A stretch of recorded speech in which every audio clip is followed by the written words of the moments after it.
you're watching another episode of Dirty Laundry, and today I'm interviewing screaming females. Hello. Hello. How you doing?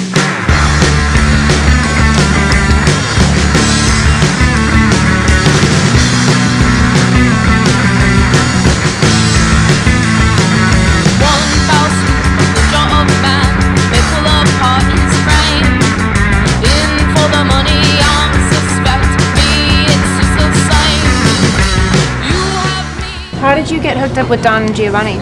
They're friends of ours. They're from New Brunswick. New Jersey. Yeah, and not New Brunswick, Canada. I don't know, Joe. I started hanging out with Joe like a couple weeks before we left for some tour, and then he decided that he was gonna call me all the time on that tour, and then, which I thought was weird because we weren't really like great friends at the time or anything, and then he met up with us in DC and told us he would kill himself if he didn't put out our record. So we had no choice, because we didn't want somebody's life on our hands.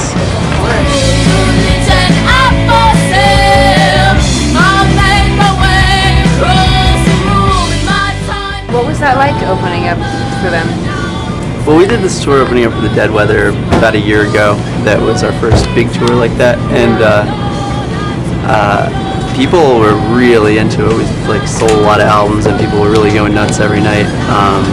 I guess that fan base is kind of used to the White Stripes and a little bit of raucous, messy energy. Yeah. And when we toured the Arctic Monkeys, their new album has a little bit more of that going on, and I think that's already confusing enough for their fans who are used to a little more polished stuff. So then when we got up there and we're kind of just making a lot of noise, I think we confused a lot of people, but I think that's a good thing too. We played with Dinosaur Jr. at Music Hall Williamsburg in New York. Him and his 9 Marshall amps Yeah. stacked up behind him? That was one of the most. No. Well, it was 3 full stacks. Yeah. So. Plus his monitor, which is a Fender Twin in front of his face. Did you have to yell at him for him to hear what you're saying? Well, yeah. No, it was one of the most awkward hugs of my entire life. You went in for a hug? Yeah, I don't know what I was thinking. You were lonely. Yeah. You've been on the road. No, we weren't on the road. We were like an hour from home. I said thank you to him. And Yeah, I don't think he said anything else. That's to me. why I hugged him. I was like, "Oh, thanks for having us. That was cool." And then I hugged him. Just fine.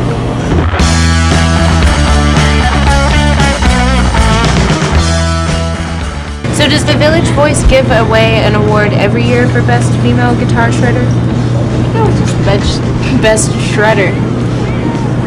Not necessarily female or male. Female shredder. I have no idea. I don't know. I didn't know about it until Who delivered the news? the internet. The internet? Yeah. Googling yourself? Oh, absolutely. What else am I gonna do all day? I don't have a job. I Google myself like 2 or 3 times a day. What's the best road tattoo you've gotten on a whim? One time I decided to get a bunny saying "Oi" on a whim. I came up with the idea in Blacksburg, Virginia, just while we were sitting around at the venue, and then 2 days later in Baltimore, I got really drunk and convinced Marissa to give it to me. Now I have it. Yeah, it's right here. Now my parents, most of them, except for that one, except for this one up here. But You basically just heat a needle and you get just any kind of ink. Get into it. These 2 I did myself. I like them. WTF and FTW. Got it. I'm a gamer nerd. For the win. For the win.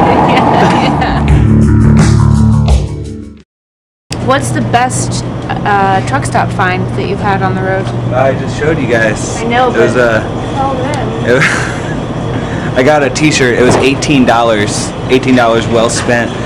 It says, "Been to Kansas, didn't see Dorothy or Toto." I love it.